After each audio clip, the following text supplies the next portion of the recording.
Coming up in news tonight, the United States Embassy issues another warning about crime in New Providence. Plus, Sandals workers blocked off the road this morning protesting for better working conditions. Detailed straight ahead on our news. Digging for the truth at the Bahamas Electricity Corporation. That story coming up on our news.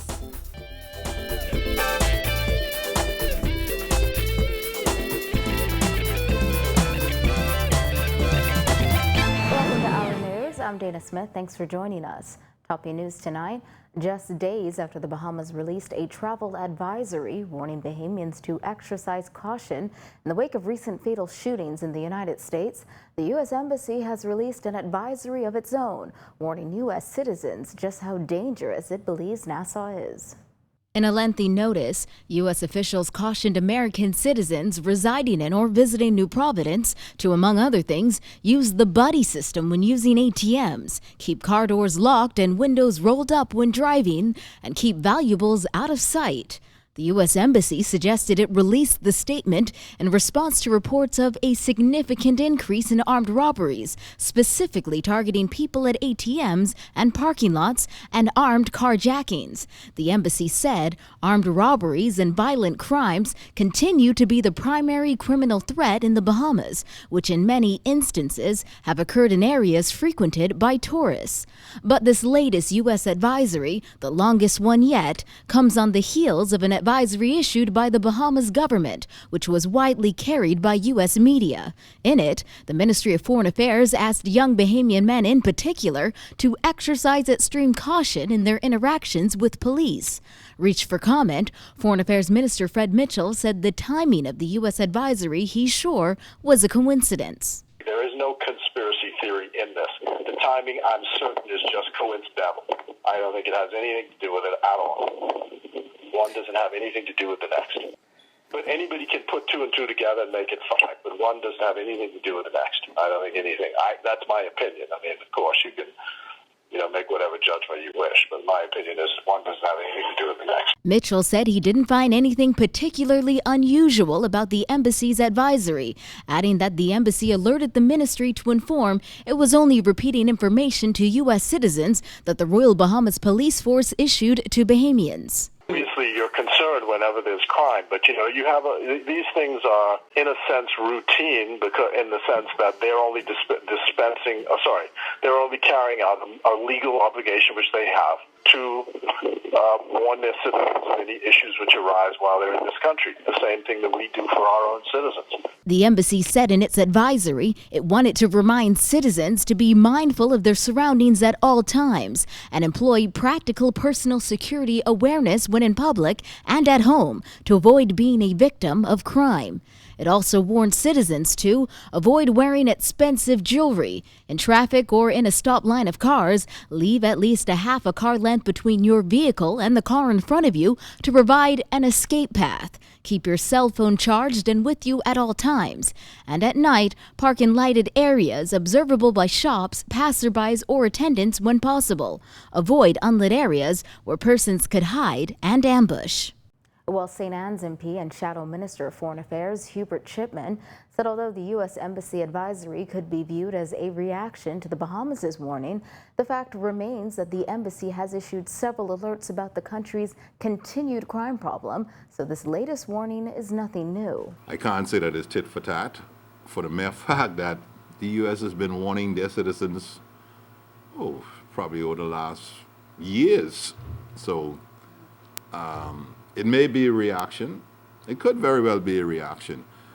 But at the end of the day, the Bahamas right now still has its challenges as far as the crime situation is. Chipman said the U.S. Embassy's warning comes as no surprise, charging that fear of crime remains high and many Bahamians are not sleeping well in their own homes. I think everybody in this country would agree that right now it's very dangerous. And among widespread commentary over the matter, Chipman said he doesn't see anything wrong with Foreign Affairs Minister Fred Mitchell's decision to issue that travel advisory to Bahamians traveling to the U.S., which he noted was very specific. The government of the Bahamas and through the Ministry of Foreign Affairs has the right to warn its citizens, and that's a God-given right. Now, how political is that? I don't know, all right?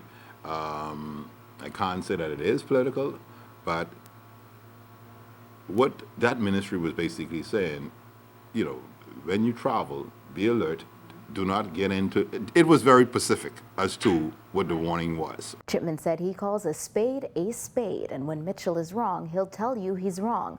But in this instance, he can't see why people are making such a big deal.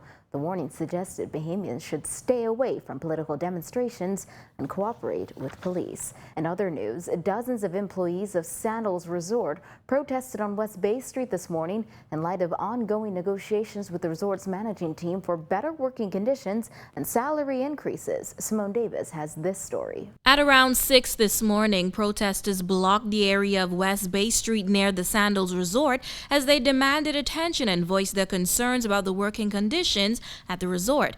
3 large dump trucks blocked the roads, bringing traffic to a complete stop for several hours. Police have since arrested 3 people in connection with the blocked streets. This as irate and disgruntled workers held up signs expressing their frustration with the management team at Sandals and the government. First Vice President of the Bahamas Maintenance and Allied Workers Union, Omar Bernard, says they want better working conditions, salary increases, and negotiations with the government and Sandals. We have flooding issues in the kitchen. That's dangerous.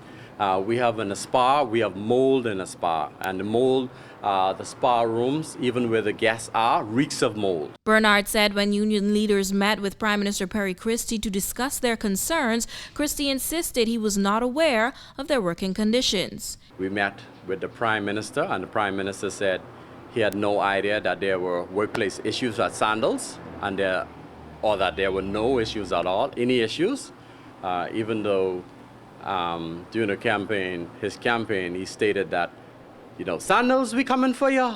We coming for you, Sandals. So I don't know what coming for you means now. I mean, that has a different meaning now. Bernard expressed concern over the health of staff and guests at Sandals. Police were called to the scene and told reporters that 3 men who were found in the area claimed that they received $600 to block the road with their dump trucks. Those men were then taken into custody. Police also said the trucks were then removed from that area. Bernard denied asking the truck drivers to block the road and instead asserted that the trucks were having some issues and protesters used this to their advantage. Our news also contacted Sandals General Manager Gary Williams, who refused to comment on the matter, insisting it is currently before the courts. Reporting for Our News, I'm Simone Davis. The Progressive Liberal Party is demanding a review of the Bahamas Electricity Corporation in regard to contracts that would have been awarded to foreign company Alstom. Christina McNeil sat down with PLP Chairman Bradley Roberts. Here's her report. PLP Chairman Bradley Roberts claims that the 2 generators rented from Alstom are the source and continue to be the source of ongoing challenges at BEC. Roberts says the Bahamian people deserve to know the truth regarding contracts with Alstom for generators more than a decade ago. He says a parliamentary select committee would uncover the facts. The public has not known to date what really was the impact of the bad decision that was taken the first time and was compounded the second time with the acquisition of the engines from Alstom, and what it has impacted upon the lives of ordinary Bahamians, or all Bahamians. This is not the first time Roberts has spoken out on the matter. Back in 2003, when Roberts served as Minister of Public Works and Utilities, he raised the issue in the House of Assembly, noting that the Bahamian people need to know why the decision was taken to purchase a second generator from Alstom after what he called the turbulent, expensive, and poor performance of the first generator, which caused much suffering to the people of New Providence and Paradise Island. The experience of both generators for BEC has been a colossal mess with tremendous cost to BEC that continues today. They have not performed as they were intended to perform. I would like for a parliamentary committee to be appointed so that they can get all the records for BEC to be able to tell the public how much downtime there was on those 2 generators, how much it cost the corporation, and by extension, what cost was passed on to the Bahamian people as a result of those 2 diesel generators.